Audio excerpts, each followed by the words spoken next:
हम लोग श्रीमद् भागवतम के प्रथम स्कंद के 12वें अध्याय के 34 से 36 श्लोक को देखेंगे। आज ये अध्याय पूरा करने का प्रयास करेंगे। कल आपने सुना था कि युधिष्ठिर महाराज ने अपने भाइयों को विभिन्न दिशाओं में भेजा भगवान से प्रेरित होकर के अश्वमेध यज्ञ करने के लिए। और एक चर्चा हमारी अधूरी रह गई थी कि युधिष्ठिर महाराज क्या भगवान के नाम की महिमा नहीं जानते हैं? वह ज्ञाति द्रोह जियासया, जो इनका संबंधियों को द्रोह हुआ था, संबंधियों से द्रोह हुआ था युद्ध में, उसके भय उसके जनित पाप के कारण भयभीत थे, इसलिए अश्वमेध यज्ञ किए। और अश्वमेध यज्ञ करने के लिए उनके पास कर और दंड के अलावा दंड का अर्थ था क्या, हिंदी में बोला था टैक्स नहीं, कर तो टैक्स, जुर्माना। हाँ, जुर्माने के अलावा कोई उनके पास धन नहीं था। तो उसको अधिक धन लाने के लिए वह उत्तर दिशा में भेजा और राजा मरुत का धन वो लेके आए थे, जिसको राजा मरुत को शिव जी ने दिया था। अभी आप देखेंगे और भी इंटरेस्टिंग बातें आज के श्लोक में देखेंगे। तो अब उस धन को प्राप्त करके क्या किया कि आपने लिए एक और महल बना लिया या और क्या किया, तो उसको आज क्लियर कर रहे हैं। मेरे पीछे बोलिए। यस, प्रथम स्कंद 12वां अध्याय 34वां श्लोक। तेना संभृत संभारो तेन संवृत संभारो धर्मपुत्रो युधिष्ठिरः धर्मपुत्रो युधिष्ठिरः वाजिमेधस्त्रिभिर्भीतो वाजिमेधिर्स्त्रिभिर्भीतो यज्ञ समयजद हरिम। यज्ञे संयज्यत हरिम्। जो बात बोलने वाला था भूल ही गया। हाँ, तो बात ये थी कि अश्वमेध यज्ञ क्यों किया है? नाम बोलकर काम नहीं चला सकते थे। तो देखिए, महाराज से मैंने पूछा, परम पूज्य वृंदावन चंद महाराज से, तो बहुत सुंदर बात बोली। प्रश्न समझ रहे हैं? प्रश्न ये है कि अश्वमेध यज्ञ क्यों किया, इतना खर्चा करने की क्या जरूरत है? वो तो महाभागवत है, नाम बोलने से अनंत जन्म के पाप कट जाते हैं। और हमने भी सुना कि एक नाम के बराबर भी करोड़ों करोड़ों अश्वमेध यज्ञ नहीं है। तो देखिए, महाराज समझा रहे थे कि जो व्यक्ति के पास धन इत्यादि कुछ भी नहीं है, वह भगवान का नाम जप करे, उस पर कोई दिक्कत नहीं। लेकिन जिसके पास धन है, गृहस्थी में है, धन है, और वो कहे मैं केवल नाम जप करूंगा और धन का उपयोग भगवान की सेवा में नहीं करता है, तो वो अपराध कहा जाता है। ये मुझे एकदम से स्ट्राइक है कि भक्ति संदर्भ में जीव गोस्वामी इस बात को बोलते हैं। यद्यपि हरे कृष्ण मंत्र पर्याप्त है, लेकिन आप धन को क्या करने वाले हो? धन को परिवार वालों को देंगे केवल?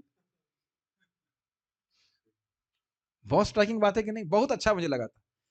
और एक बात दूसरा ये था कि उत्तम कल्प कहे, भगवान ने 3 अश्वमेध यज्ञ कराए, जिसके द्वारा युधिष्ठिर महाराज का यश इंद्र से भी अधिक फैल गया था। ये आप प्रथम स्कंद के, मुझे श्लोक अध्याय याद है, 6-7वें अध्याय में जहां पे बात आ रही थी कि ये उत्तम कल्प का शब्द आया था उसमें। तो ये भी एक कारण था, भगवान चाहते थे कि युधिष्ठिर महाराज का यश पूरे विश्व में फैले, इसलिए भी उनसे अश्वमेध यज्ञ कराया। ये नहीं था कि भगवान का नाम उनके पाप काटने में समर्थ नहीं था। ये समझ में आ रहा है? बहुत अच्छा उत्तर मुझे लगा। उत्तर आप समझ पाए?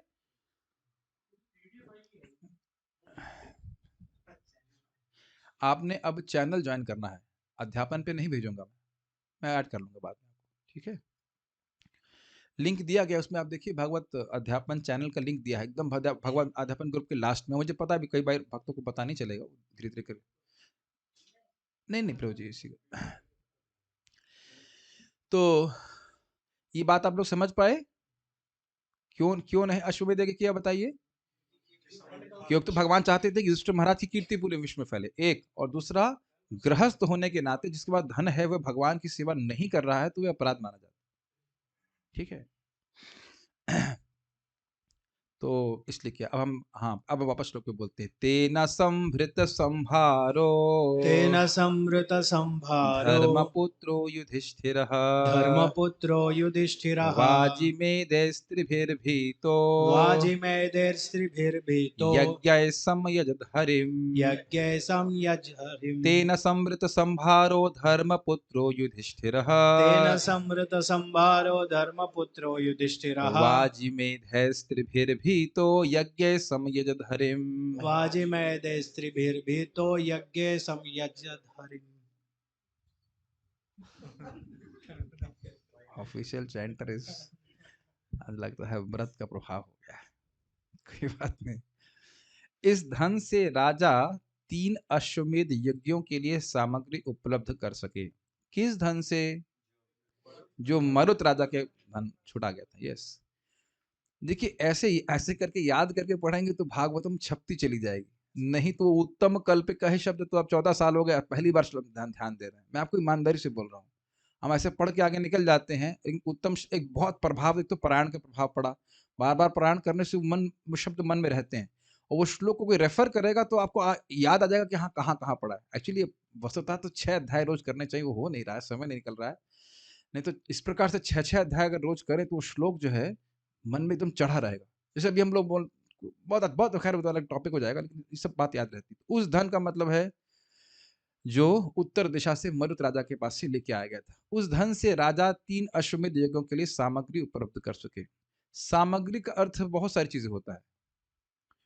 केवल हवन सामग्री नहीं, और भी घी, तेल, बहुत सारी व्यवस्था होती है, बहुत सारी व्यवस्था यज्ञ करने के लिए होती है। कुरुक्षेत्र के युद्ध के बाद अत्यंत भयभीत पुण्यात्मा राजा युधिष्ठिर ने इस प्रकार भगवान हरि को प्रसन्न किया। तो ये भी बड़ा स्पष्ट है कि अश्वमेध यज्ञ करने के पीछे भी कोई कर्मकांडी विचार नहीं था, भगवान हरि को प्रसन्न करने के लिए ही किया। ये बात पे प्रभुपाद जी फोकस करेंगे। आप कार्य चाहे कुछ भी करो, लेकिन उसका उद्देश्य, कुछ भी करो में ऑब्वियसली शास्त्र अनुमोदित होना चाहिए, लेकिन उसका उद्देश्य भगवान हरि को प्रसन्न करना है, ये एकदम क्लियर रहना चाहिए। और ये एकदम क्लियर नहीं रहता है कि नहीं? अब आप लोग कहेंगे ये जो आप लोग दबा करके छोला छोला छोला चावल पूड़ी खा रहे हैं, ये कौन सा भगवान को प्रसन्न करने वाला कार्य है? तो आप जानते हैं भगवान ने स्वयं 3:13 में बोला है, ये कि शिष्टासीनो संतो मुच्यन्ते सर्व किल विषय। हम तो खा नहीं रहे, पाप नष्ट करने के लिए भगवान का प्रसाद ग्रहण कर रहे हैं, है कि नहीं? हर कौर के संग व्यक्ति पापों से मुक्त हो रहा है। अमरेंद्र हरि प्रभु, आपको पता है कि एक कौर प्रसाद खाने से क्या लाभ होता है? कितना होता है पता है आपको? सुने हैं? 1 करोड़ यज्ञ का लाभ प्राप्त होता है। 6 महीने के व्रत का फास्ट मतलब फायदा मिलता है। आज देख रहे थे 1:30 बजे तक व्रत करने में मेरा हालत, एटलीस्ट मैं अपनी बात कर रहा हूँ, मेरी तो हालत खराब हो गई। खाने की फास्टिंग हमसे नहीं होती। भगवान कभी हमको भूखा नहीं मारे क्या, और कैसे मारते, भूखा नहीं मारते। ठीक है। एनीवेज अन्वय अन, तेल अन्वय से समझ, अन्वय पहले कर ले, कैसे आप लोगों को अधिक समझ में आता है। अन्वय पहले कर, ठीक है। कि शब्दों से परिचित हो जाएंगे। तेना मतलब तीसरे व्यक्ति, तो उसके द्वारा, तो उसके द्वारा मतलब यहाँ पे कंटेक्स्ट उस धन के द्वारा, उस धन से धर्मपुत्र युधिष्ठिर, पवित्र राजा युधिष्ठिर। पवित्र शब्द किसका अर्थ है? धर्मपुत्र, पुण्यात्मा। क्योंकि वह धर्म को जानने वाले थे, धर्म को जानने वाले थे। वो जानते, यहाँ पे तो अपने ही भाई को अपने हाथ से कत्ल कर देगा, उसका कोई दिक्कत नहीं। अब तो राजा हमको एक घर तो मिल गया ना, तो यह तो धर्म का जानने वाला व्यक्ति नहीं हुआ ना। तो धर्मपुत्र कहने से अर्थ है कि वह जान रहे थे कि पाप हुआ, जबकि पाप नहीं हुआ था, क्योंकि धर्म के अनुसार युद्ध किया गया था। लेकिन धर्म भीरु समझते, धर्म भीरु थे, धार्मिक व्यक्ति थे, वो जानते थे कि हम जो आज कार्य करते हैं उसका प्रभाव आगे जा करके होता है, सब समझते थे। और यह भी जानते थे कि यज्ञ ठीक से कैसे किया जाए, अश्वमेध यज्ञ का क्या लाभ होता है, प्रभाव होता है, वो सब जानने वाले। तो ऐसे धर्मपुत्र युधिष्ठिर ने, पवित्र राजा युधिष्ठिर ने संभारा, संभारा का यहाँ पर अर्थ लिया गया है यज्ञ के उपकरणों, अर्थात सामग्री या घटकों। घटक का मतलब समझते हैं, घटक का मतलब होता है इंग्रेडिएंट्स। घटक आप अच्छे समझते होंगे, आयुर्वेद की जानकारी है तो उसमें कंपोनेंट मतलब, देखिए आप कंपोनेंट भी कह सकते हैं, लेकिन जैसे मतलब ये एक माइक है, उसका कंपोनेंट भी है, लेकिन यहाँ कंपोनेंट उस अर्थ में लिया जाएगा, कंपोनेंट कोई पार्ट्स नहीं। कंपोनेंट्स पार्ट्स भी इंग्लिश में कह सकते हैं, लेकिन घटक का अर्थ यहाँ पे है वो जो यज्ञ की सामग्री थी, वो से हम लोग को तो पता भी नहीं है। आगे से मान लीजिए, जैसे एक सिंपल सी बात है, यज्ञ करना है तो कम से कम गोबर चाहिए। गोबर क्यों चाहिए? गोबर चाहिए उसको, जो वेदी को लीपने के लिए। ईंट चाहिए, कुछ व्यवस्था हम लोग जो देखते हैं यहाँ पे। लकड़ी चाहिए, और उसके बाद एटलीस्ट माचिस चाहिए। आजकल मंत्र से तो नहीं बोल पाते, तो माचिस चाहिए या लाइटर कुछ चाहिए। कपूर भी चाहिए होता है, हवन सामग्री होती है, पुष्प चाहिए, केले चाहिए, नारियल चाहिए, सुर्ख चाहिए, वो जो चम्मच टाइप का होता है, घी चाहिए, ब्राह्मण चाहिए, यजमान चाहिए, इत्यादि। ठीक, उसके बाद प्रसाद वितरण होता है। तो बहुत सारे आप समझ गए। और यज्ञ का स्थान चाहिए, नहीं यज्ञ शुरू किया और बारिश हो गई ठीक है।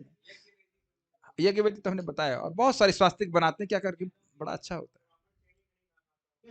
हाँ, ये भी है कि ब्राह्मण खैनी ना खाता हो, खैनी वाला ब्राह्मण नहीं चाहिए, इत्यादि, इत्यादि। तो ये सब उसी में आ जाएगा। भई ब्राह्मण भी एक घटक हो गया और उसमें भी 3-4 तरह के पुरोहित हुआ करते थे।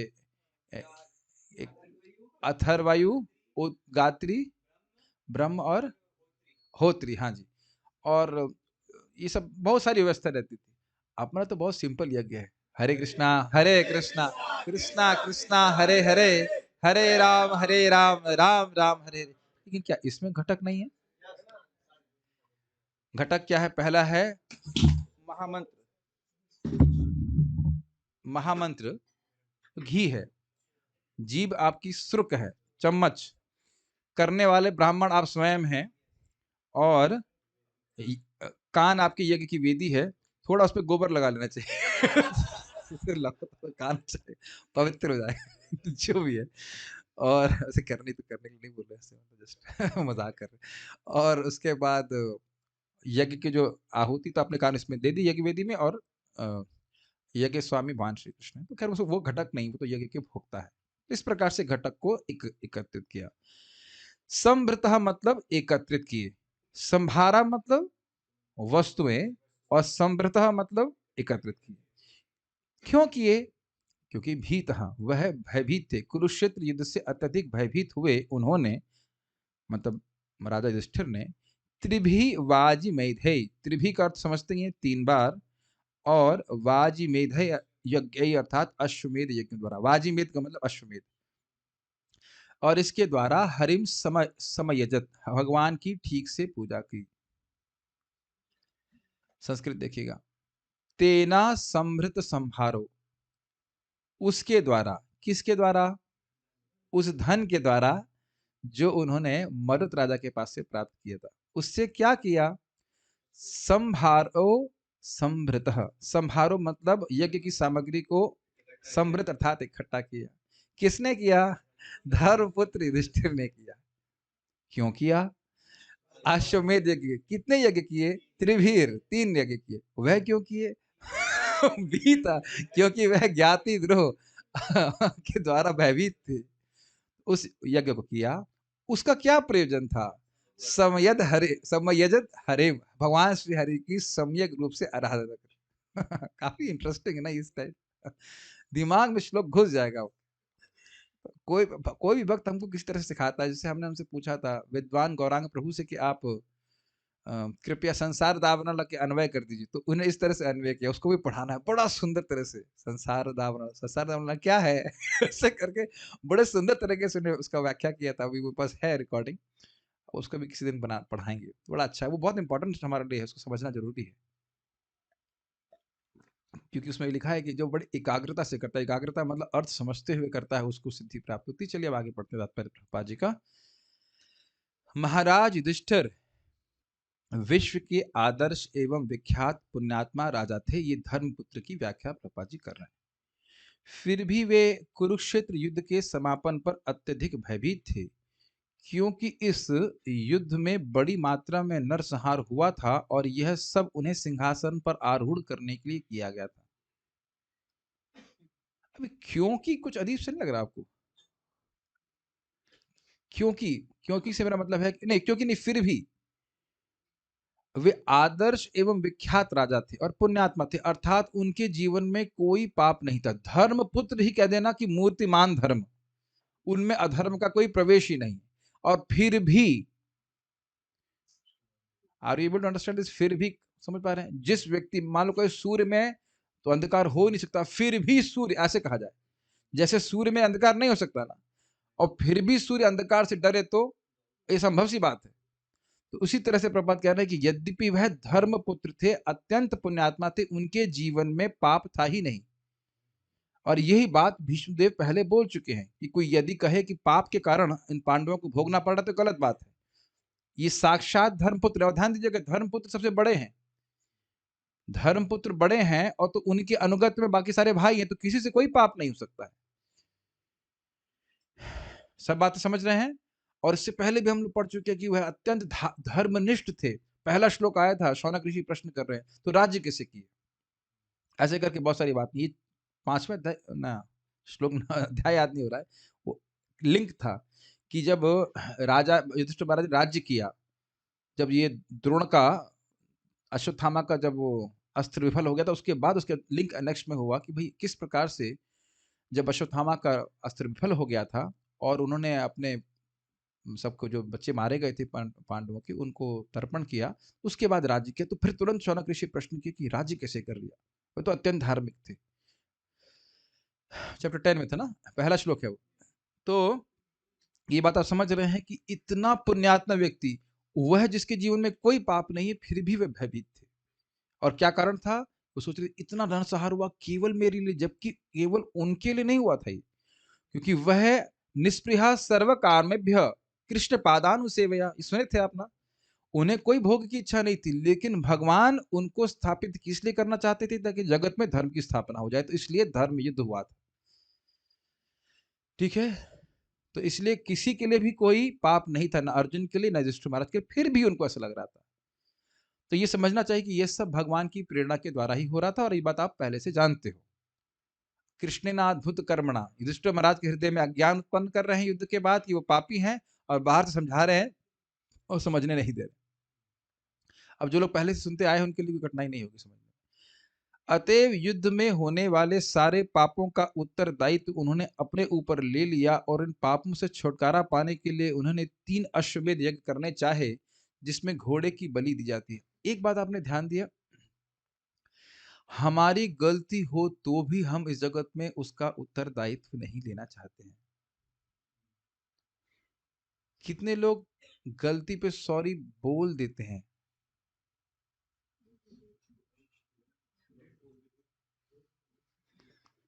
ये बहुत बड़ी बात है। ये भी हो तो बहुत बड़ी बात है। अब चक्कर ये है कि हम लोग गलती करते नहीं है, ये बड़ी बात है। हमें सॉरी बोलने में कोई दिक्कत नहीं आए, लेकिन अब जब से पैदा हुए हैं कोई गलती हुई नहीं हमारी, ये नहीं समझ रहे कि पैदा होना ही गलती है इस जगत में। Prima facie evidence. लेकिन कुछ लोग तो ऐसा अहंकार से पूरित रहते हैं कि सॉरी बोलने में कठिनाई है। और आप यहाँ देख रहे हैं कि एक व्यक्ति जिसका कोई वहां पे गलती नहीं है, वो उसका सारा उत्तरदायित्व ले रहा है। कुछ अंतर नहीं लग रहा है?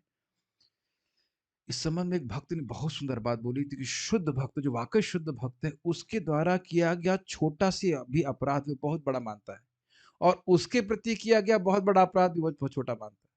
What a beautiful statement.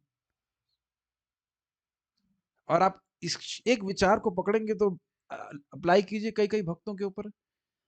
एक छोटी सी बात डिफर करके यहाँ पे वापस आएंगे। डिफर ही बोलते हैं ना, हल्का सा साइड होकर, डिफ्लेक्ट होकर वापस आएंगे। पॉइंट इसमें बहुत सुंदर है। अम्बरीश महाराज ने कोई अपराध किया था दुर्वासा मुनि के प्रति, और दुर्वासा मुनि ने भयानक अपराध किया।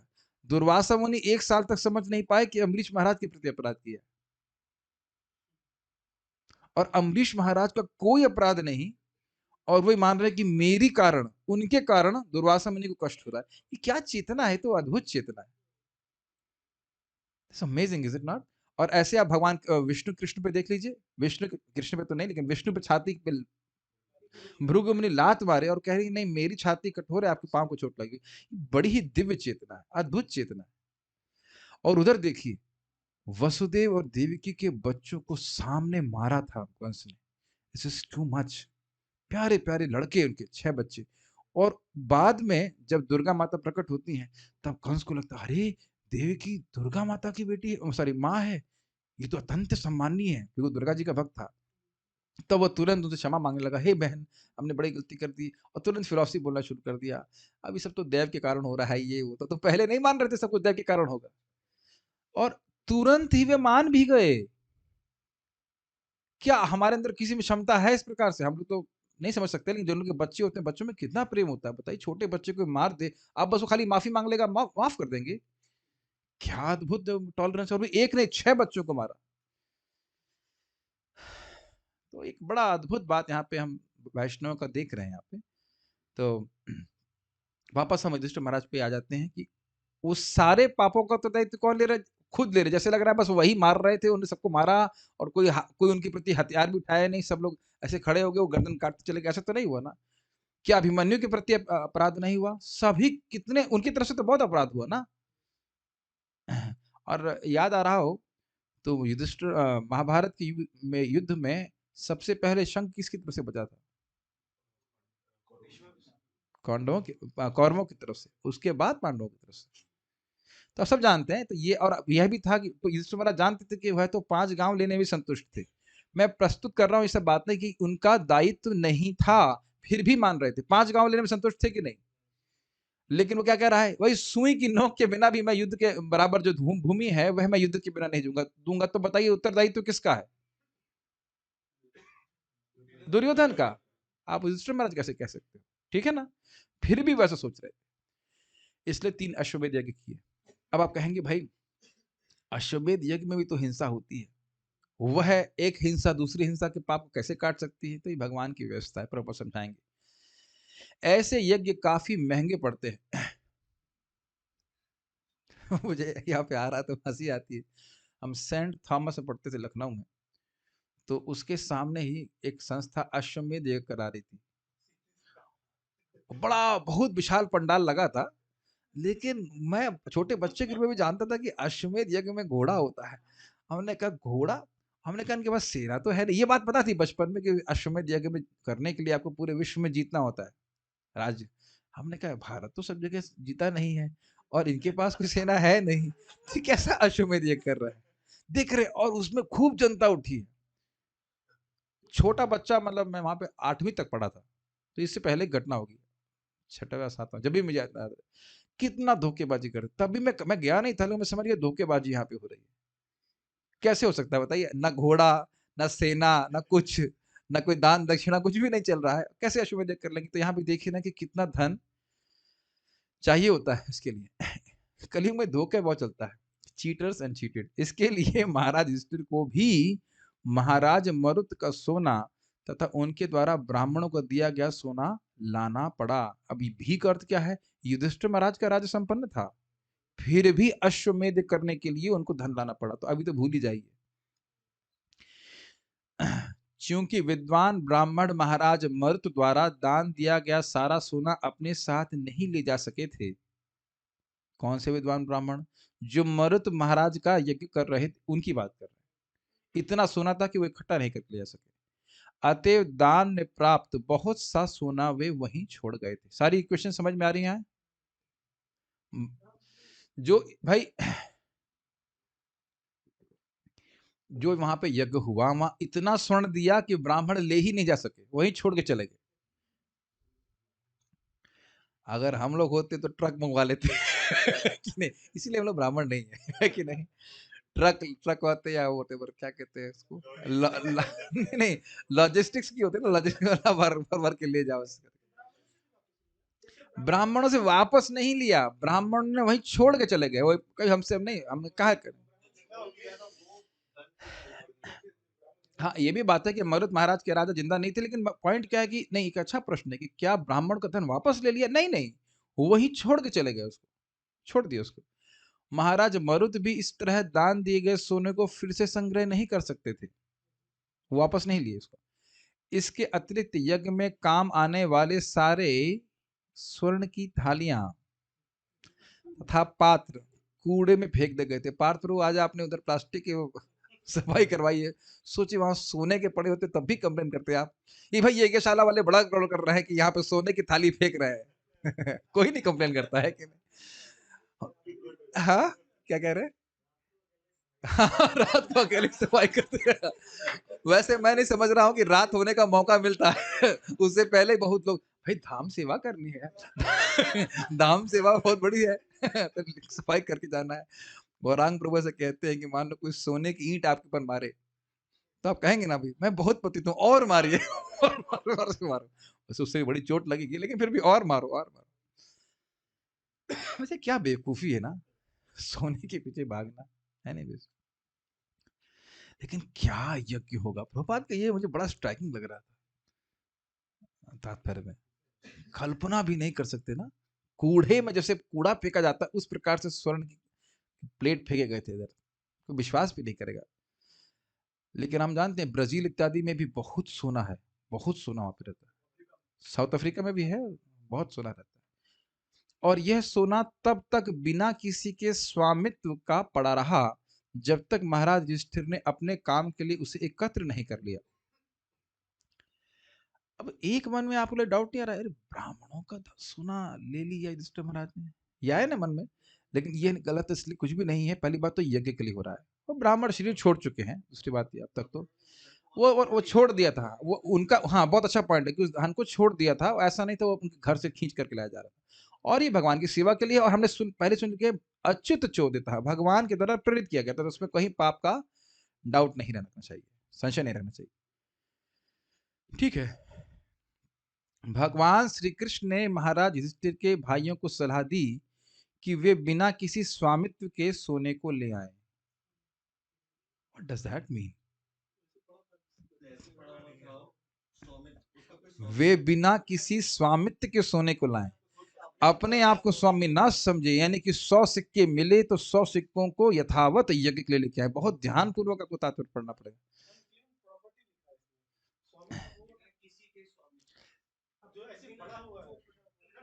वे बिना किसी के स्वामित्व, अच्छा ऐसा अर्थ है, हाँ ठीक है ठीक है। वे बिना किसी के स्वामित्व के सोने को ले आए। ओह ठीक है ठीक है, मैं खाली मैं किसी के पक्ष शब्द छोड़े, ठीक है ठीक है। तो वे बिना किसी के स्वामित्व के सोने को ले आए, मतलब ये सोना पे किसी का अधिकार नहीं था। तो बड़ा क्लियर है कि इसमें ब्राह्मणों का अधिकार भी नहीं था, वो त्याग के चले गए। ठीक है, मैं थोड़ा रख दिया, क्योंकि यह सोना राजा का था।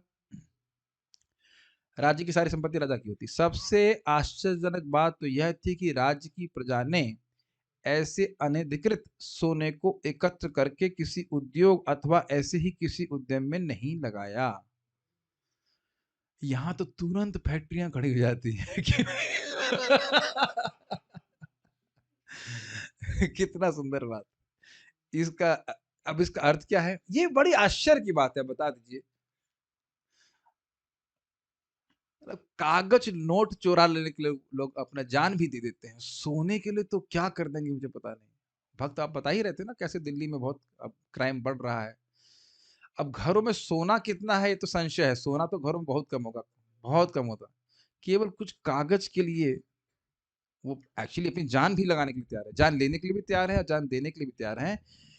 और यहाँ देखिए एकदम कल्पनातीत बात है, सोना पड़ा हुआ है और कोई ले वहां से उठाया नहीं, और काफी समय बीत गया होगा। मरुत राजा तो बहुत पहले हुए थे, प्रपात बता चुके हैं, फिर भी वहां सोना पड़ा है। क्यों? तो उसको प्रपात समझा रहे हैं। इसका अर्थ यह हुआ कि राज्य की प्रजा अपनी सभी आवश्यकताओं में अत्यंत संतुष्ट थी, अतएव इंद्रिय तृप्ति के लिए व्यर्थ का उद्योग नहीं चलाना चाहती थी। अभी लाइन आपको बहुत हल्की लग रही होगी शायद, हल्की मतलब बहुत सिंपल समझ में आ रही है, लेकिन एक तरह से जो मैं शब्द बार बार इस्तेमाल करता हूँ, पानी का निचोड़ करके बर्बाद मुंह पे मार रहे हैं आज की सभ्यता के ऊपर। धन जैसे व्यक्ति को आएगा, वो सोचेगा इस धन को बढ़ाने के लिए मैं और कुछ उद्यम कर लूं, और उद्यम कर लूं, और उद्यम कर लूं। समझ रहे हैं? जबकि धन जब आए तो उसको सीधे भगवान की सेवा में उपयोग करना चाहिए। मैं फिर आपका बात आकृष्ट करूंगा, इस बात पे ध्यान आकृष्ट करूंगा। मान लो आपको 50,000 रुपए मिलते थे, तो आप जीते थे कि नहीं? अब जब 1 लाख मिल रहे हैं तो 50,000 रुपए भगवान को देने चाहिए कि नहीं? क्यों? क्यों दूं?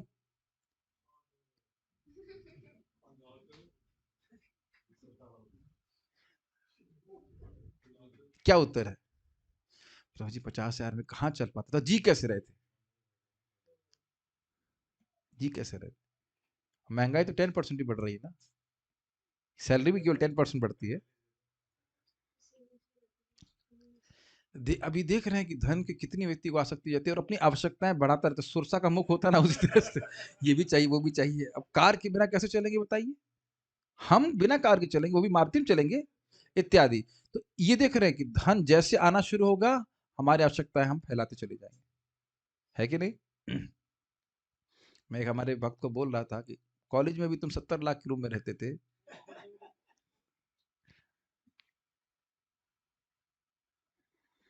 और बहुत समय की पुरानी बात तो है नहीं।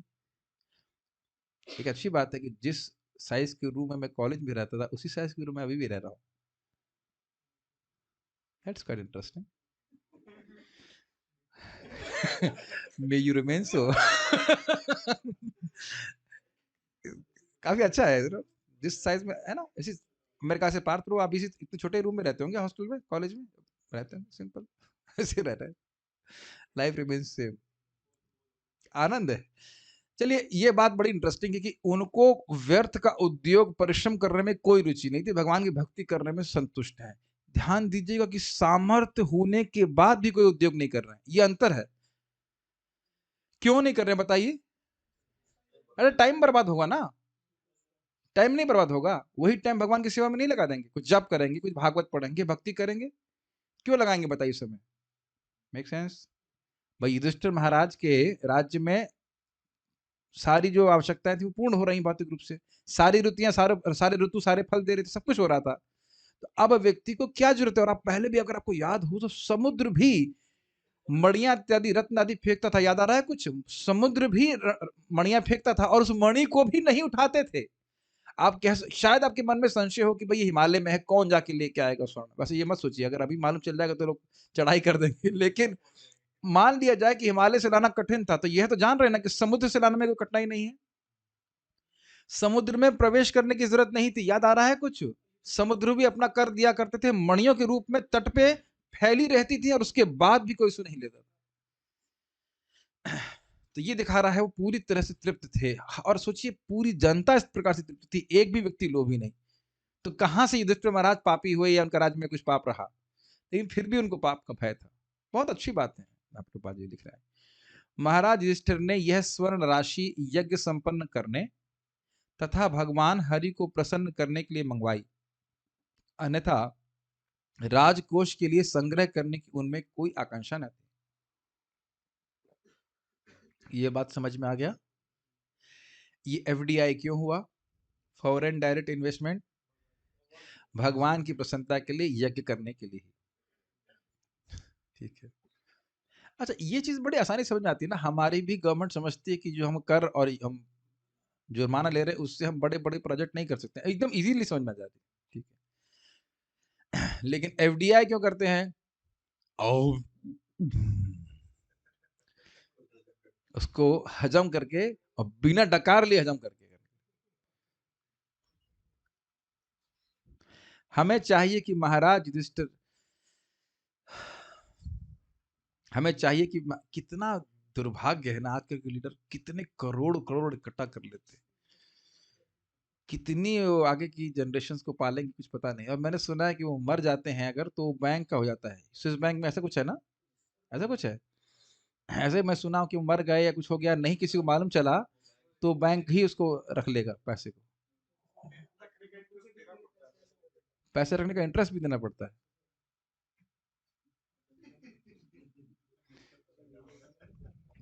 तो इस प्रकार की बातें हैं।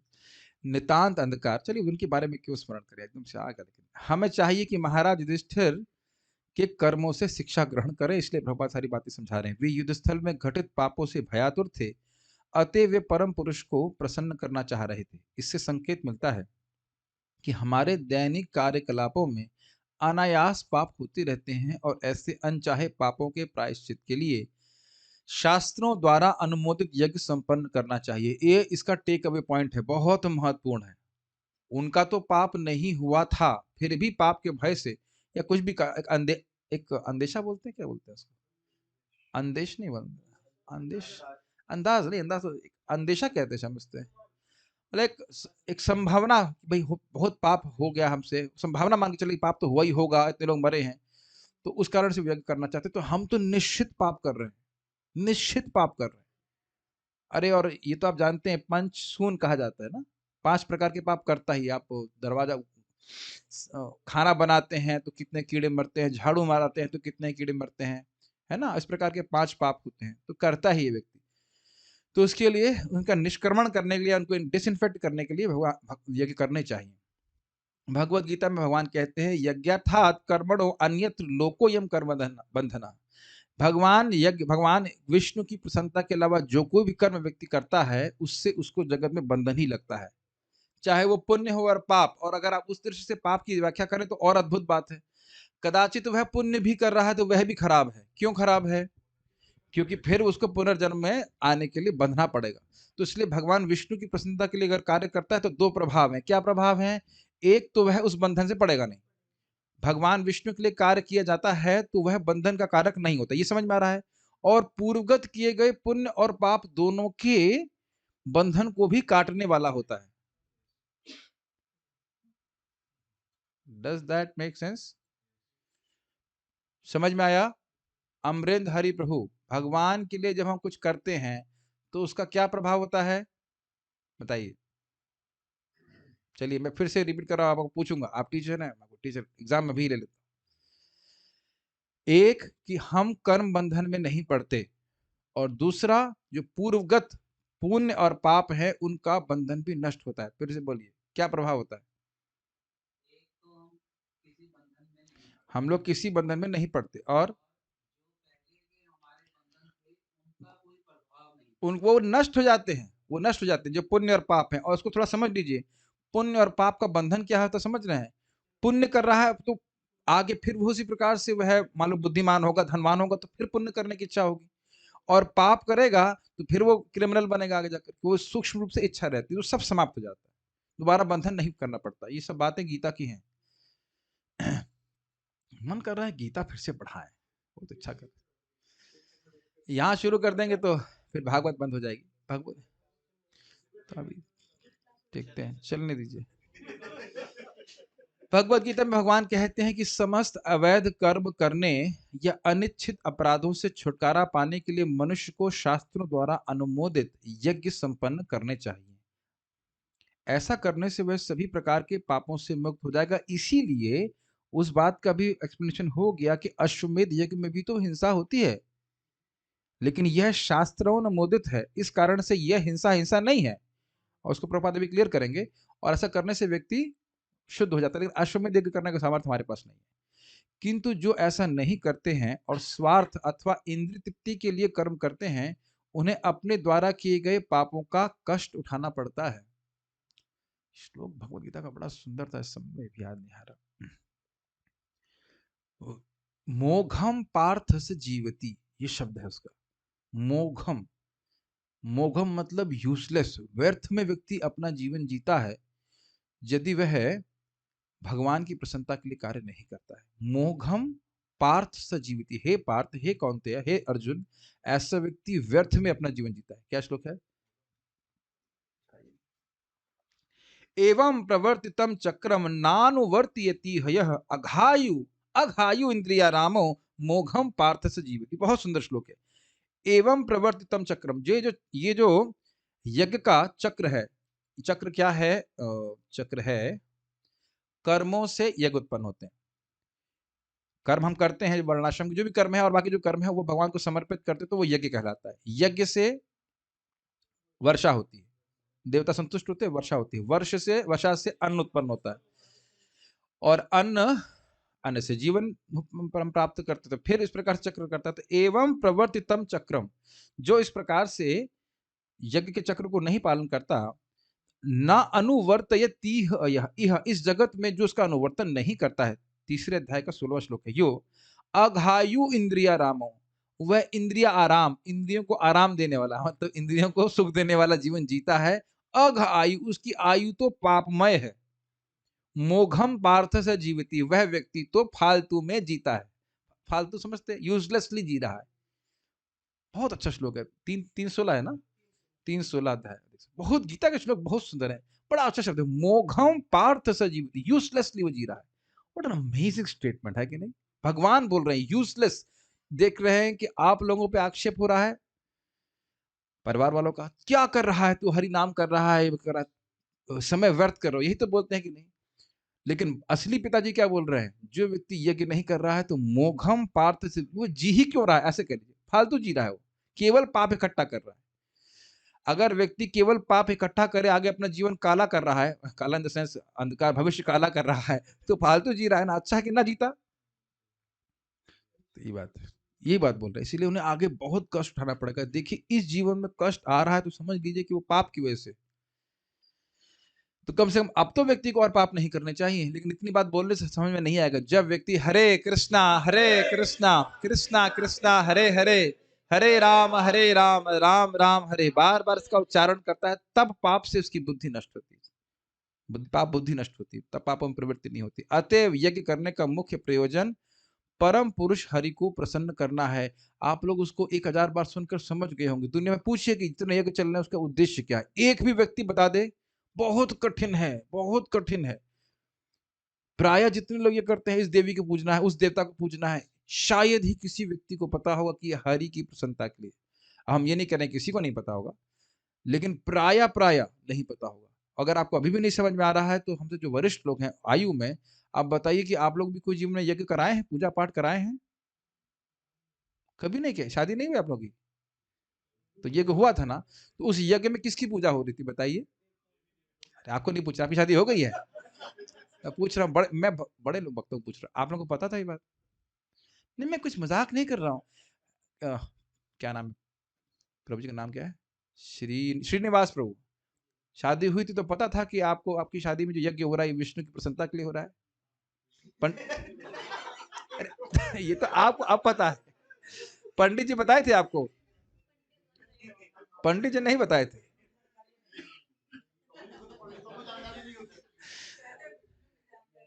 हाँ, सब नहीं, ये मजाक नहीं बना रही, सही बात है। आप लोग रोज-रोज सुन रहे हैं तो आपको बहुत मतलब नॉर्मल लगता है, लेकिन ये नॉर्मल नहीं है। ये नहीं पता है कि वो किसके लिए कर रहे हैं वो, ठीक है? भैया आदमी कहेगा शादी तुम अपनी प्रसन्नता के लिए कर रहे हैं, विष्णु कहाँ से आ गया इसमें? लेकिन वह भी एक यज्ञ है। ओके?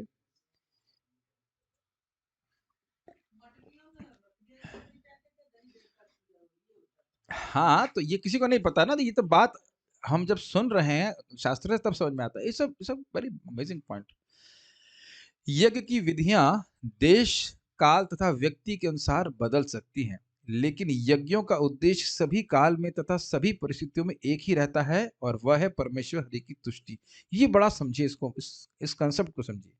देखिए, एक होता है सिद्धांत और एक होता है मतलब इंग्लिश में कहते हैं प्रिंसिपल और डिटेल्स। तो जो देश काल परिस्थिति है इसको कहा जाता है डिटेल्स, और प्रिंसिपल होता है सिद्धांत, मतलब इसको कहते हैं सिद्धांत। सिद्धांत कभी परिवर्तित नहीं होता है।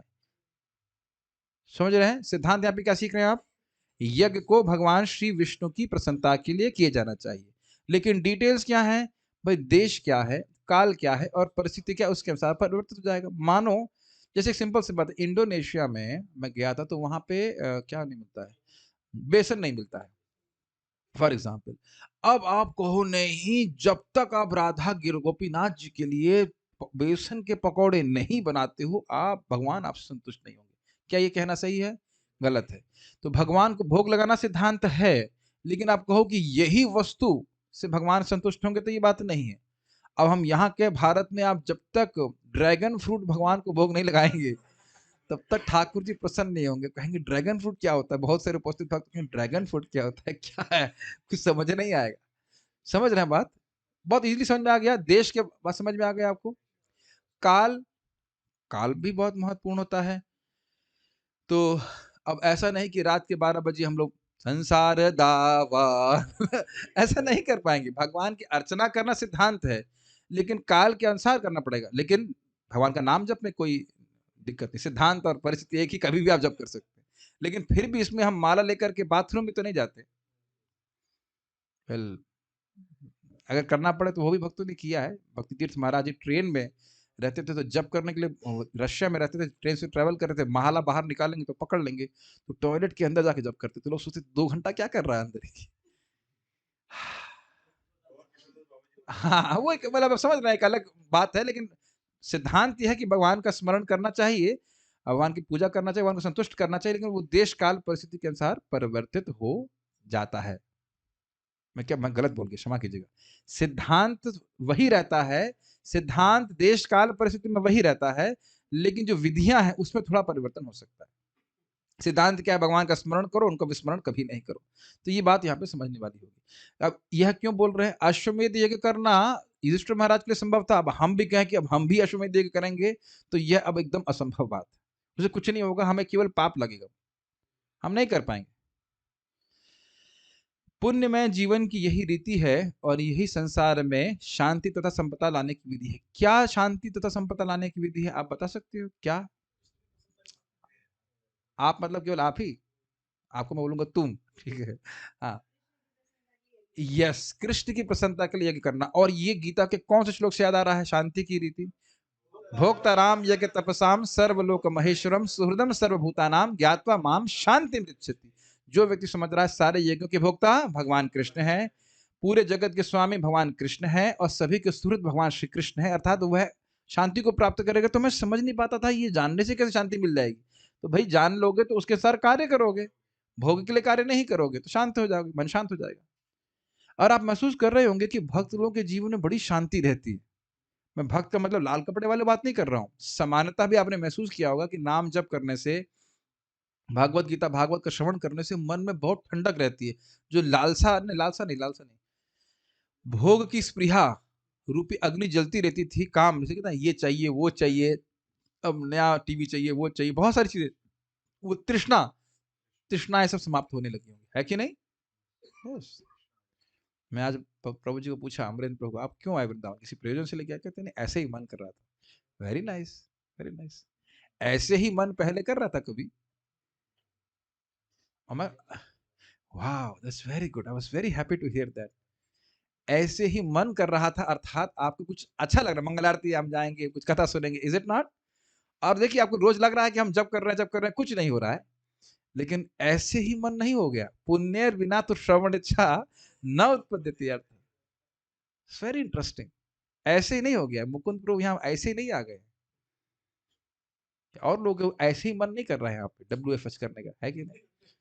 ऐसे नहीं आप अमेरिका से इधर आ गए। It is attractive Krishna consciousness. सबसे बढ़िया बात है कृष्ण भावना कार्य करती है कि नहीं?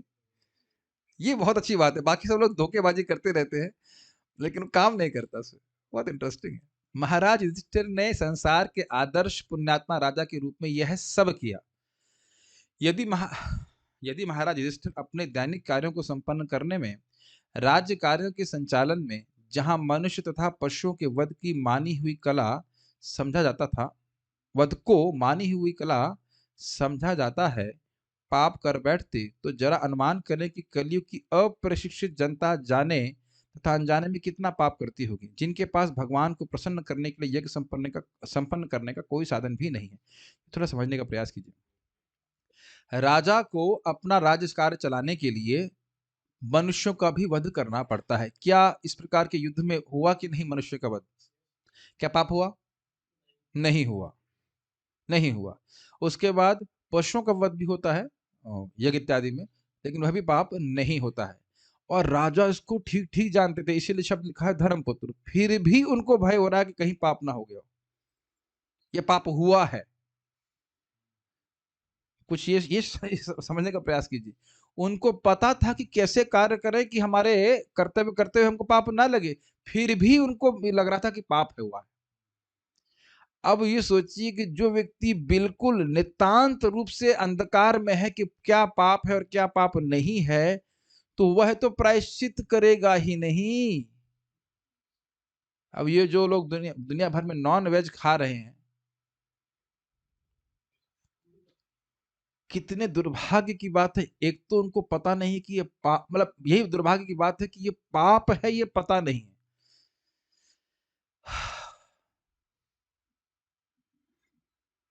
और उसके बाद जब यही नहीं पता है कि ये पाप है, तो क्या वो कभी उसका कोई प्रायश्चित करने वाले हैं?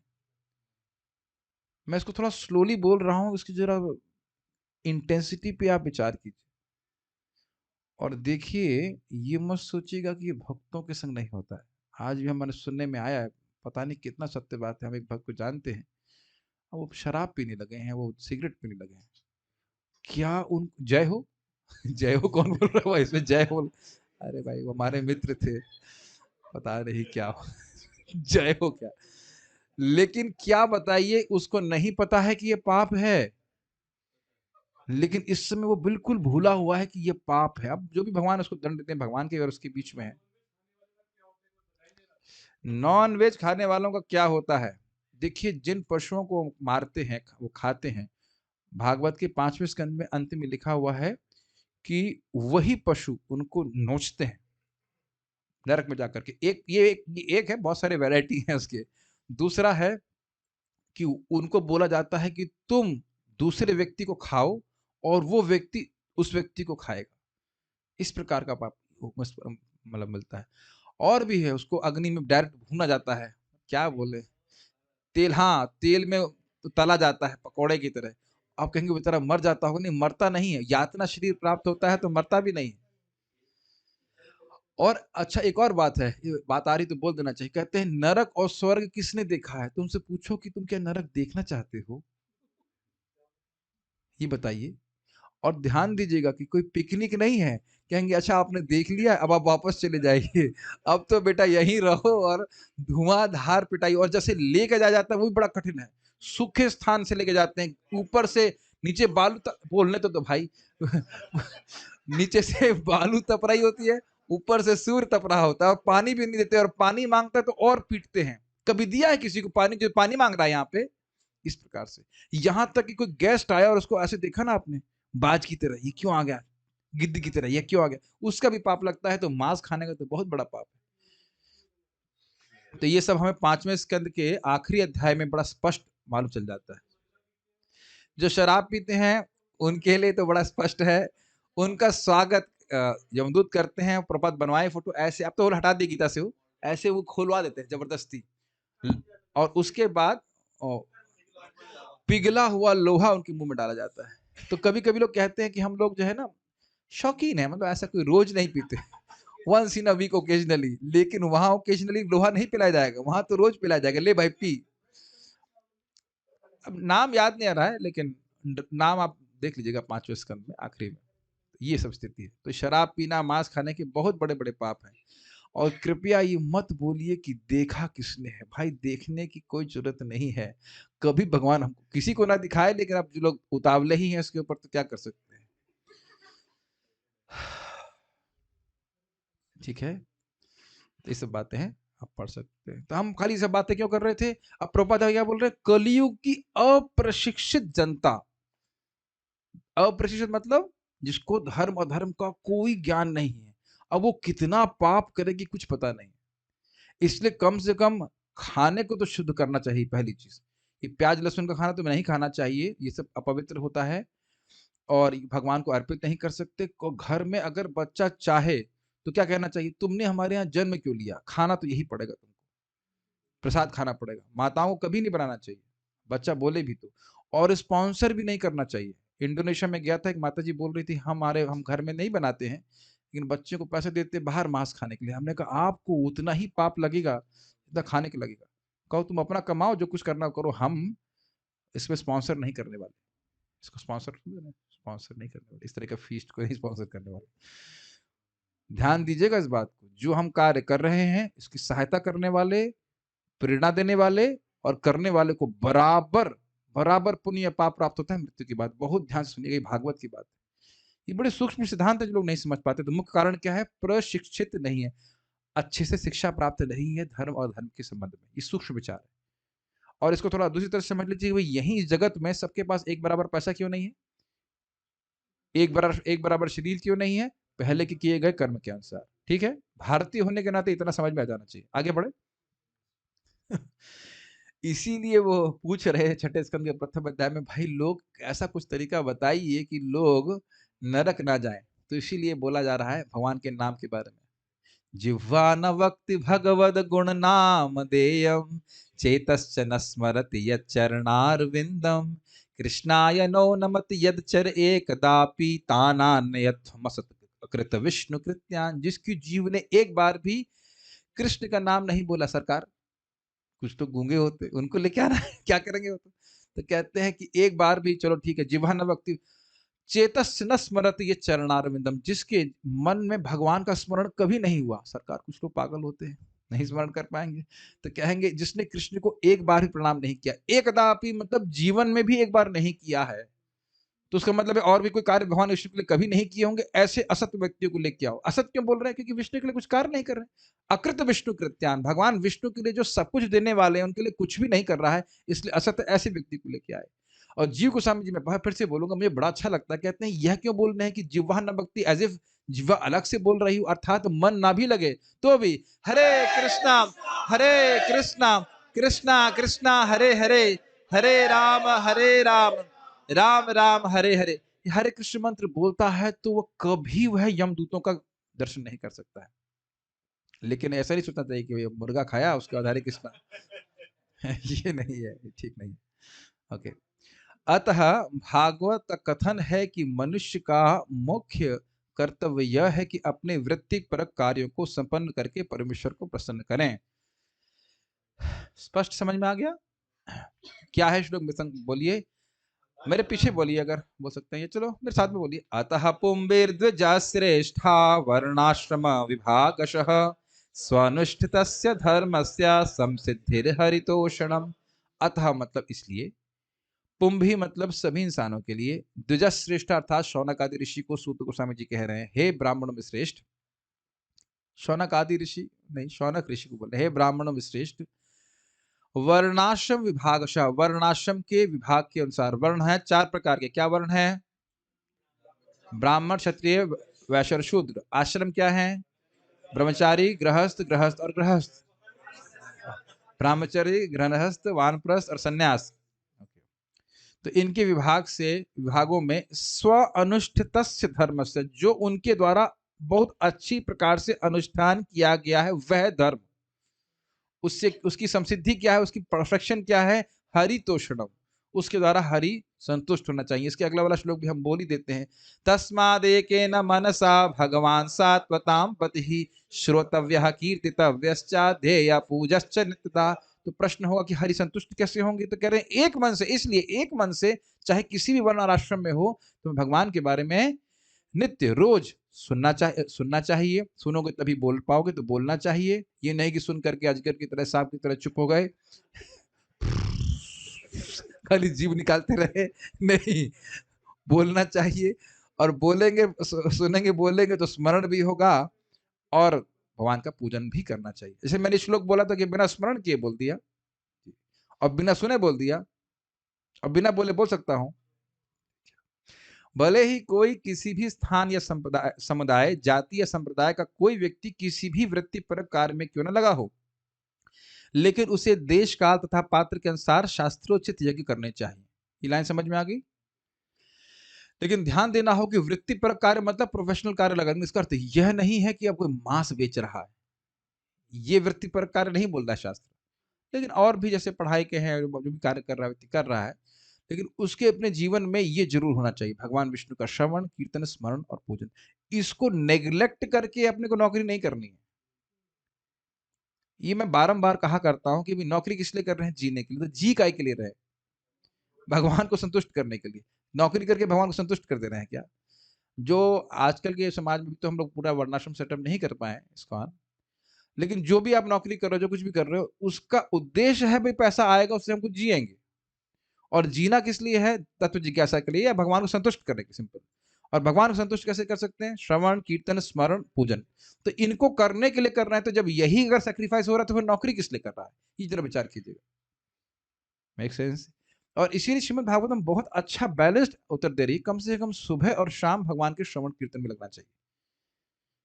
तो जो भी कभी कोई प्रवचन को सुन रहे हैं या कभी सुनेंगे, ध्यान रखें कि अपने जीवन में नौकरी भी करना है, कुछ भी कार्य करना है, कम से कम सुबह और शाम भगवान की भक्ति के लिए होना चाहिए, डायरेक्ट। और नहीं तो हमारा सब कुछ श्रम एवं ही केवलम, बिल्कुल व्यर्थ हो रहा है। आप कभी विचार कीजिए, जो भी धन इकट्ठा कर रहे हैं, आज मर गए यहीं छोड़ के चले जाएंगे कि नहीं? क्या लेके जाएंगे बताइए साथ में? क्या लेके जाएंगे? उस धन को प्राप्त करने में जो पाप हुआ वह लेके जाएंगे साथ में, वो कर्म इकट्ठा करके जाएंगे। Make sense? वैदिक ग्रंथों में संस्तुति की गई है कि कलयुग में लोग बिना अपराध के कृष्ण के पवित्र नाम के कीर्तन द्वारा भगवान का गुणगान करें। कीर्तनाद एव कृष्णस्य मुक्त संघ परम व्रजेत कली दोष निधे राजन अस्ति ही एक महान गुणा कीर्तनाद एव कृष्णस्य मुक्त संघ परम व्रजेत। कलयुग दोषों की खान है।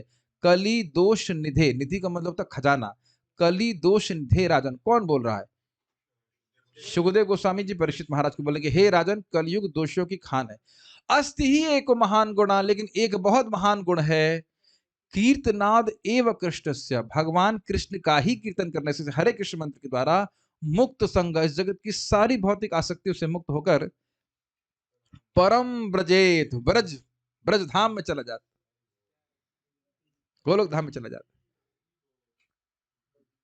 और ये सुखदेव गोस्वामी बोल रहे हैं, और ये हर कलयुग में लोग भगवान का नाम उच्चारण करके जाते ही हैं। तो क्यों ना उसका मौका उठाया जाए, क्योंकि हम लोग के मन में संदेह आ जाएगा, बस इतने से ही, only this much, only chanting Hare Krishna. तो yes, only chanting Hare Krishna, chanting Hare Krishna, Bhagavat श्रवण इत्यादि इत्यादि, इसके द्वारा व्यक्ति जाएगा। ऐसा करने से मनुष्य सभी पापों से मुक्त हो जाता है और भगवत धाम वापस जाकर जीवन की परम सिद्धि प्राप्त कर सकता है। लेकिन प्रभुपाद ने एक बात ध्यान देने के लिए बोली, बिना अपराध के, तो 10 नाम अपराध हैं, उनको उनसे बचते हुए करने का प्रयास करें।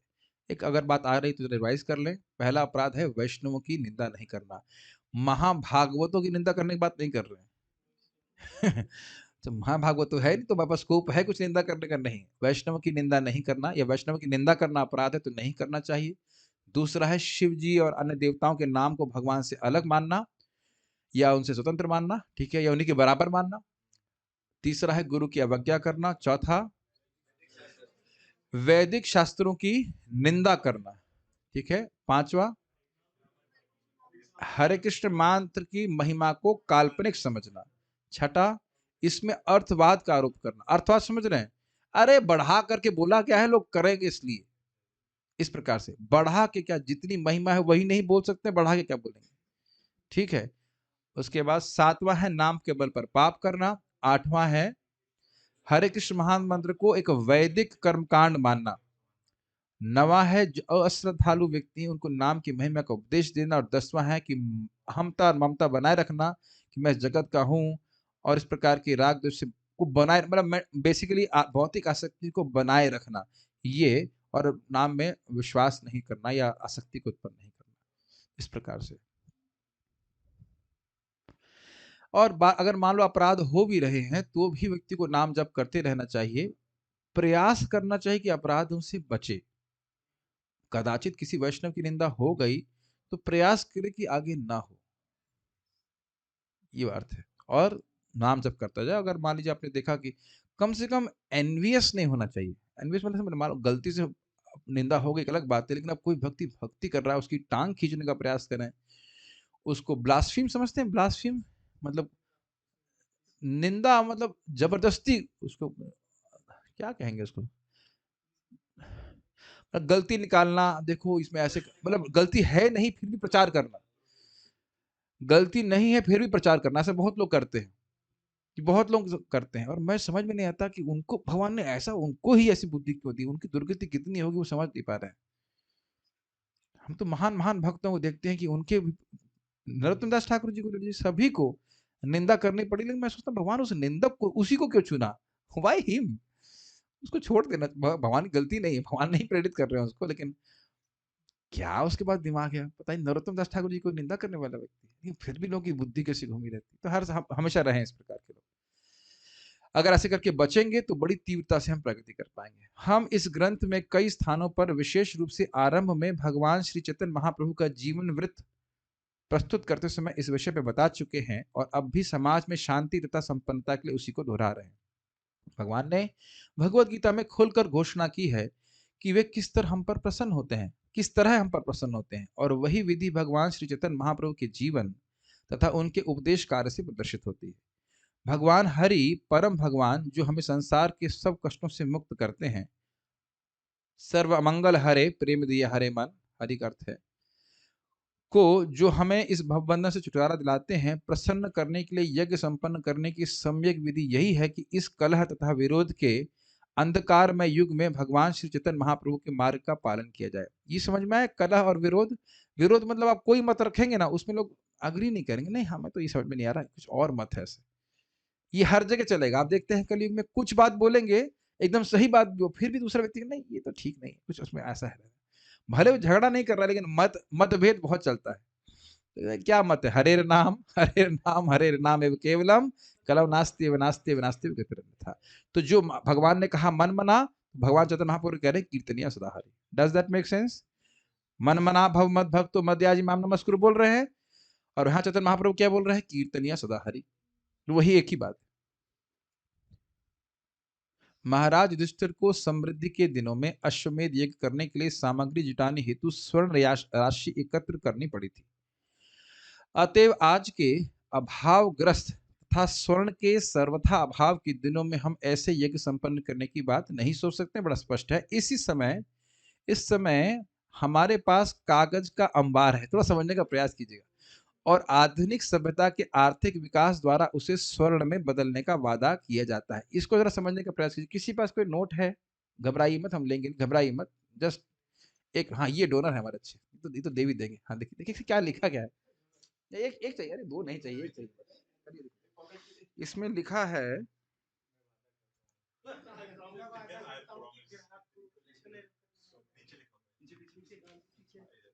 मैं धारक को 500 रुपए अदा करने का वचन देता हूँ। पहले मैं समझ पहले ऐसा कुछ होता था, अंडरस्टैंडिंग थी कि व्यक्ति अगर 500 रुपए का नोट लेकर के बैंक के पास जाएगा तो इसके बराबर मूल्य का स्वर्ण वह देंगे, ऐसा कुछ सिस्टम है। अब ऐसा कुछ भी नहीं है। नोट छापे जा रहे हैं लेकिन उसको बैकअप करने के लिए उतना गोल्ड नहीं है। ये प्रभुपाद जी बहुत बड़ी बात क्लियर कर रहे हैं। और अगर इस पे आप चाहें तो हमारे सनक सनातन पर पूरा 1 घंटे का सेमिनार दे देंगे। एक बार मेरे को पकड़ लिए और समझा रहे थे, ये होता है वैसा होता है। और जी समझ नहीं पा रहा हूँ मैं, कैसे धोखा होता है पूरा सब। अगर वो हिंदी में जान रहे होते तो बड़ा घंटे भर का प्रवचन करते कि किस प्रकार से धोखेबाजी हो रही। लेकिन ये धोखा है। सरकार के पास इतना धन, इतना गोल्ड नहीं है जितना कि ये नोट छाप रहे। नोट छापने में क्या दिक्कत है कि बहुत बड़ी। मैं पहले बचपन में सोचा करता था कि जिसके अंदर चांदी का वो लगाते हैं, शायद उसका मूल्य 500 रुपए होता होगा। ऐसा अब आप भी सोचते थे कि उसका शायद 500 रुपए की चांदी इसमें पड़ी होगी ना क्या। लेकिन ऐसा करते तो सारा पेपर खा करके वो चांदी निकाल लिए होते उसमें से। और शिला प्रभुपाद जी कहा करते थे कि जो वाकई सोने के सिक्के थे उनकी वैल्यू थी। अब कोई इसमें कागज की कोई वैल्यू नहीं। चलिए अब जो भी है, तो ये किसी कह रहे कागज का अंबार लग रहा है, लेकिन अब विचार करिए, हम लोग केवल कागज के पीछे भागे जा रहे हैं। ये आप लोग ऐसा अनुभव नहीं किए होंगे, लेकिन शायद आप जब अमेरिका गए होंगे तब अनुभव किया होगा कि जब अमेरिका जाएंगे तो इस पैसे की कोई वैल्यू नहीं होती ना, एकदम उससे निरासक्ति हो जाती है कि इसका कुछ प्रयोजन ही नहीं है, इसका कोई मतलब ही नहीं है। You can actually feel.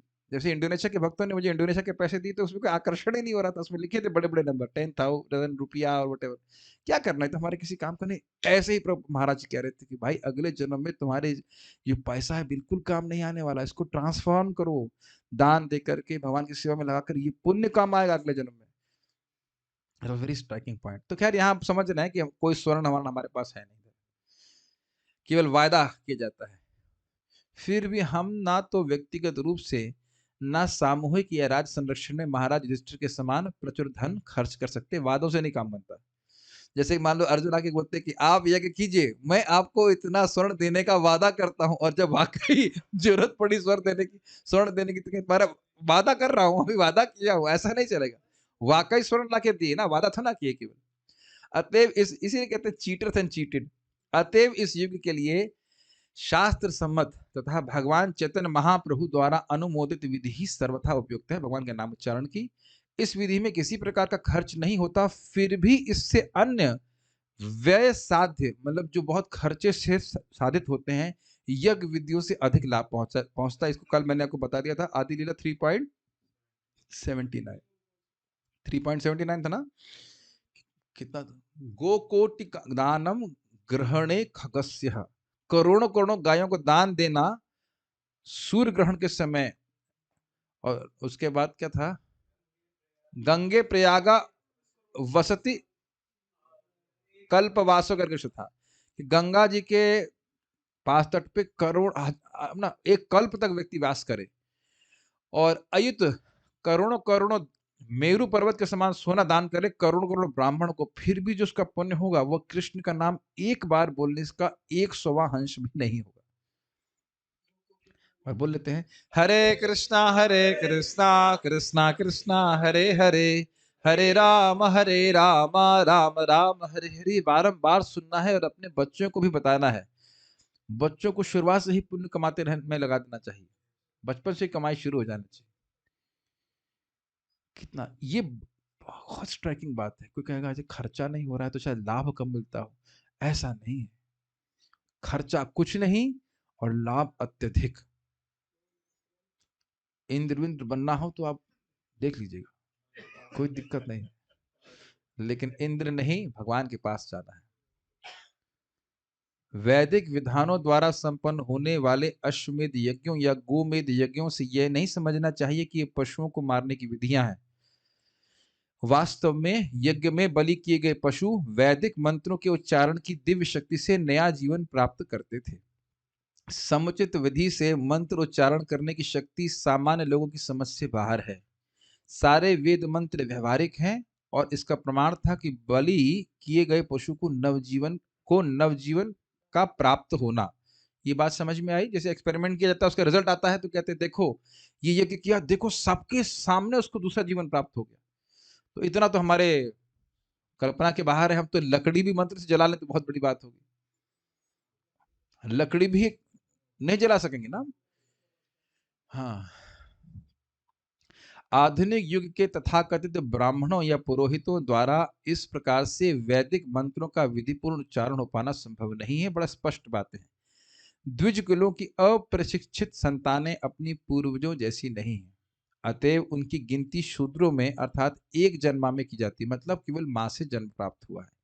ऐसा मनुष्य वैदिक मंत्रों का उच्चारण करने के लिए अयोग्य होता है, अतएव मूल मंत्रों का उच्चारण करने से कोई लाभ नहीं होता। ऐसा नहीं है कि आप मंत्र कहीं लिखा हुआ देख लेंगे और उसको बोल देंगे तो मंत्र प्रभावशाली होगा ना, बहुत ट्रेनिंग की जरूरत होती है। जैसे मान लीजिए हम लोग भी ब्राह्मण दीक्षित हैं, तो अब हम जो मंत्र बोलते हैं, ऐसे नहीं कि हम गंदे संदे किसी अवस्था में भी अब गायत्री करना शुरू कर देंगे। समझ रहे हैं? इसका बहुत ध्यान रखना होता है। हरे कृष्ण मंत्र में तो कोई नहीं है, लेकिन गायत्री मंत्र आदि में ऐसा नहीं कि हम प्याज लहसुन भी खा रहे हैं और बाकी चीज खा रहे हैं उसके बाद भी गायत्री मंत्र कर रहे हैं, ऐसा कोई फिर मंत्र प्रभाव नहीं देगा। भगवान श्री चैतन्य महाप्रभु ने इन सबों की रक्षा करने के लिए समस्त व्यवहारिक कार्यों के लिए संकीर्तन आंदोलन या यज्ञ का विधान किया था और आधुनिक युग के लोगों के लिए इस निश्चित तथा संस्तुत मार्ग का अनुसरण करने के लिए पुरजोर संस्तुति की गई है। मतलब महाप्रभु ने स्वयं, भगवान श्री कृष्ण है, स्वयं आकर के और कोई यज्ञ नहीं किया। 3-3 4-4 घंटे वो संकीर्तन किया करते थे। मैं बल्कि कम बोल रहा हूँ, और अधिक किया करते थे। जब पुरी में उनके पार्षद आया करते थे बंगाल से, और पूरी पूरी रात जब करते, कथा करते, तो कृष्ण कथा, कृष्ण पूजा, नाम संकीर्तन, ये 3 चीजें हमें करनी है और इसके लिए अपने को जो भी धन इकट्ठा करना करना है। आज हम अध्याय को पूरा करके ही उठेंगे। अब क्या हुआ, जब ये यज्ञ करने की बात हुई, यज्ञ संपादित हुई, तो इसके लिए उनने भगवान को बुलाए थे। तो अब भगवान वहां पे आते हैं, आए हैं भगवान यहाँ पे। आहुतो भगवान राज्ञा, आहुतो भगवान् राज्ञा, याजयित्वा द्विजनृपम्, याजयित्वा द्विजनृपम्, उवास कतिचिन्मासान्, उवास कतिचिन्मासान्, सुहृदां प्रियकाम्यया। सुहृदां प्रियकाम्यया। आहुतो भगवान राज्ञा याजयित्वा द्विजनृपम्, आहुतो भगवान् राज्ञा याजयित्वा द्विजनृपम्, उवास कतिचिन्मासान् सुहृदां प्रियकाम्यया। उवास कतिचिन्मासान् सुहृदां प्रियकाम्यया।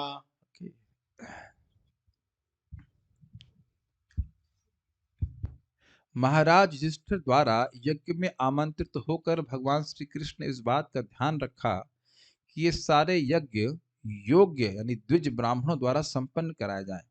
तत्पश्चात संबंधियों की प्रसन्नता के लिए भगवान वहां कुछ एक मास रहे। एक अच्छी बात है कि भगवान स्वयं देख रहे हैं कि यज्ञ, भाई यज्ञ तो उनकी प्रसन्नता के लिए हो रहा है, कुछ यज्ञ में गड़बड़ नहीं हो जाएगी। उसके रेफरी भी भगवान श्री कृष्ण ही है।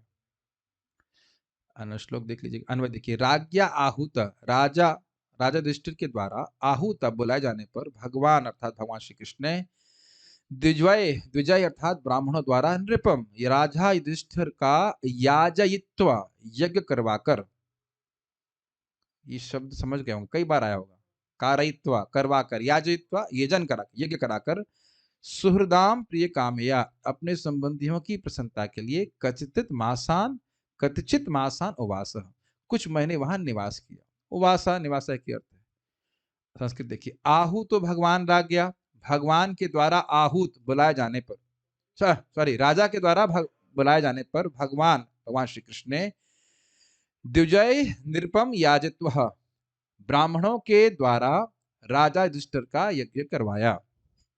अब ये नहीं कहा कि करवाया तो अब ठीक है चलते हैं, नहीं, तो भगवान का विशेष प्रेम है तो कह रहे हैं उवास कतचिन मासा, कतचिन मासा, कुछ और मासों के लिए, कुछ और महीनों के लिए वहां पर रहे हस्तिनापुर में। क्यों? सुहृदाम प्रिय कामया। वैसे थोड़ा आनंद नहीं आया, पूरी तरह क्वेश्चन मार्क में देखते हैं। आहूत, बुलाया गया, किसके द्वारा बुलाया गया? राजा के द्वारा बुलाया, राजा के द्वारा बुलाया। किसको बुलाया गया? भगवान, भगवान को बुलाया गया तो उन्होंने क्या किया?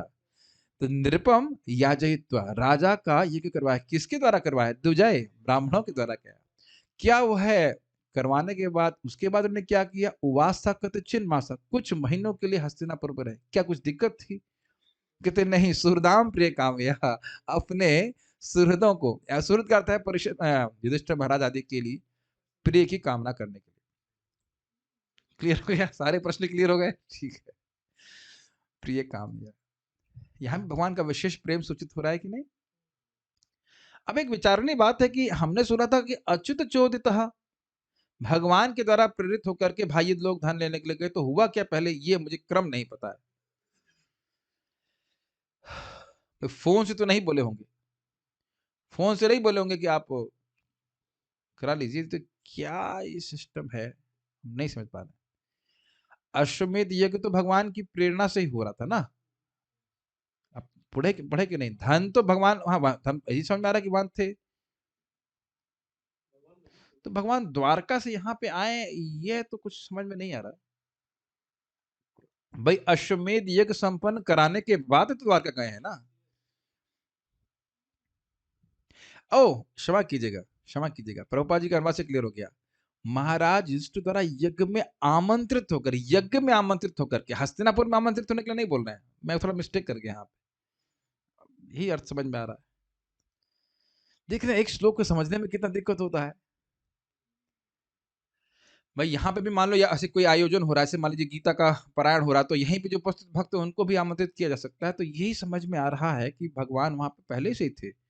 लिखा है अच्युत चोदित, लेकिन थोड़ा सा मैं इसमें जो है फंस रहा हूं, कहां से आमंत्रित किया समझ नहीं आ रहा। भाई हम लोग तो पहले यही सुने थे कि उत्तम कल्प कई, है ना, तो अश्वमेध यज्ञ कराए बिना तो भगवान द्वारका नहीं गए थे ना। जरा दशम अध्याय दिखाइए। अब चलो बाद में देख लेंगे, अब निकालिए, मैं देखता हूँ क्या। हम लोग यही सुने थे कि अश्वमेध यज्ञ कराने के बाद भगवान द्वारका गए हैं, है कि नहीं? कुछ महीने रहे, जो भी है। तात्पर्य, भगवान श्री कृष्ण को महाराज युधिष्ठिर ने यज्ञ संपन्नता का निरीक्षण करने के लिए आमंत्रित किया था, और भगवान ने अपने अग्रज के आदेशों का पालन करने के लिए विद्वान द्विज ब्राह्मणों द्वारा यज्ञ संपन्न कराया।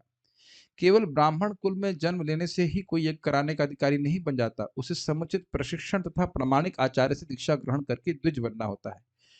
ब्राह्मण कुलों की एक जन्मा संतानें शूद्रों के तुल्य होती हैं। ये सब बातें समझ में आती हैं आप लोग ना? ऐसा नहीं कि ब्राह्मण के पैदा हो गया तो ब्राह्मण हो गया, उसके बाद उसको द्विज यानी कि दोबारा जन्म लेना पड़ता है, दीक्षा ग्रहण करनी पड़ती है। अतएव ऐसे ब्रह्मबंधियों को किसी ऐसे धार्मिक या वैदिक उत्सव के निमित्त अस्वीकार कर देना चाहिए। श्री कृष्ण को यह प्रबंध देखना था, और चूंकि वे परम पूर्ण है, अतएव उन्होंने सफल संपन्नता के लिए प्रामाणिक द्विज ब्राह्मणों द्वारा यज्ञों को संपन्न कराया। अब आप सोचिए कि क्या अवस्था है जगत में। शादी हो रहा है, विवाह हो रहा है, और सुरती खाने वाला ब्राह्मण, नाक बह रही है, और वह यज्ञ करा रहा है, और संभव व्यक्ति को श्रद्धा है कि ये सही हो रहा है कि नहीं। सुरती खाने वाले ब्राह्मण से विवाह का यज्ञ नहीं कराना चाहिए, उसका परिणाम गलत हो सकता है। और उसके बाद उस विवाह में मुर्गे भी कट जाते हैं, बताइए। मुर्गा मेद यज्ञ तो नहीं करते उन लोगों को, पता नहीं। बाप रे, 100 नॉन, पता नहीं कितने कितने, उफ, कैसे वो विवाह यज्ञ होगा? आसुरी विवाह है। चलो इसको क्लियर कर लेंगे। मैं समझ रहा हूं कि द्वारका से तो नहीं आमंत्रित किया था, ये केवल यज्ञ में आमंत्रित करने की बात है कि भगवान स्वयं देखें कि ब्राह्मण इत्यादि जो है वह सब ठीक हो, योग्य ब्राह्मण यज्ञ करें। Will reflect upon it and discuss, महाराज से डिस्कस कर लेते हैं। ततो राज्ञाभ्यनुज्ञातः, बड़ा स्पष्ट है। अब उससे तो एकदम क्लियर हो रहा है। कहाँ गए ऑफिशियल चैंटर, भाग गए, आपको कोई बस पकड़िए। एक ब्राह्मण चला जाए तो दूसरा उद्गीत, क्या उद्गत, कौन सा शब्द आप यूज करें, उद्गात्री चला गया तो होत रहे आप कोई दिक्कत नहीं। आप तो वैसे ही ब्राह्मण है, जन्म क्या ब्राह्मण तो ब्राह्मण जन्मना गुरु, ब्राह्मण तो जन्म से ही गुरु होता है। ततो राज्ञाभ्यनुज्ञातः ततो राज्ञाभ्यनुज्ञातः कृष्णया सह बन्धुभिः कृष्णया सह बन्धुभिः ययौ द्वारवतीं ब्रह्मन् ययो द्वारवतीं ब्रह्मन् सार्जुनो यदुभिर्वृतः सार्जुनो यदुभिर्वृतः ततो राज्ञाभ्यनुज्ञातः ततो राज्ञाभ्यनुज्ञातः कृष्णयः सह बन्धुभिः कृष्णया सह बन्धुभिः ययौ द्वारवतीं ब्रह्मन् ययो द्वारवतीं ब्रह्मन् सार्जुनो यदुभिर्वृतः सार्जनो यदुभिर्वृतः ततः, सॉरी पहले संस्कृत देख लेते हैं, अनुवाद देखिए। हे शौनक, तत्पश्चात भगवान ने राजा युधिष्ठिर, द्रौपदी तथा अन्य संबंधियों से विदा लेकर अर्जुन तथा यदुवंश के अन्य सदस्यों के साथ द्वारका नगरी के लिए प्रस्थान किया। तो बड़ा स्पष्ट है कि भगवान यहाँ पे पहले से थे हस्तिनापुर में, और उसके बाद वहां से द्वारका गए थे। तो वो जो घटना थी भगवान के द्वारका जाने की, वो अश्वमेध यज्ञ के बाद ही हुई थी। 3 अश्वमेध यज्ञ उसके बाद गए। ठीक है।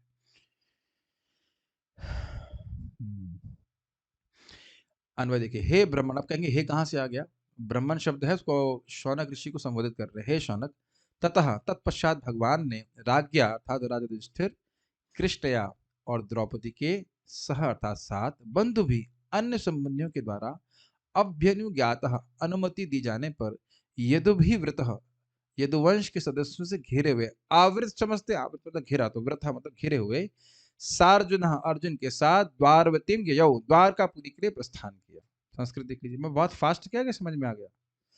ततः अर्थात तत्पश्चात, तत्पश्चात मतलब जब यज्ञ संपन्न हो गया, तीनों यज्ञ संपन्न हो गए। राज्ञाभ्यनुज्ञात, अनुज्ञा का अर्थ होता है जाने की परमिशन, इंग्लिश में क्या कहेंगे उसको, मतलब हाँ मतलब परमिशन, स्वीकृति लेकर कि हम जा सकते हैं क्या, इस प्रकार से राजा ने, राजा किसी के द्वारा अनुज्ञप्ति मतलब उन्होंने कहा कि आप जा सकते हैं, और कृष्णया अर्थात द्रौपदी के द्वारा, और सह बंधु भी और अन्य बंधुओं के द्वारा भी, मतलब माता कुंती या उनको भी आप जोड़ लीजिए, और बंधुओं के द्वारा भी जब उनने मतलब क्या कहेंगे उसको आज्ञा प्राप्त की, वो जा सकते हैं, तब ययौ द्वारवती ब्रह्मण, तो हे ब्राह्मण शौनक ऋषि भगवान द्वारका चले गए।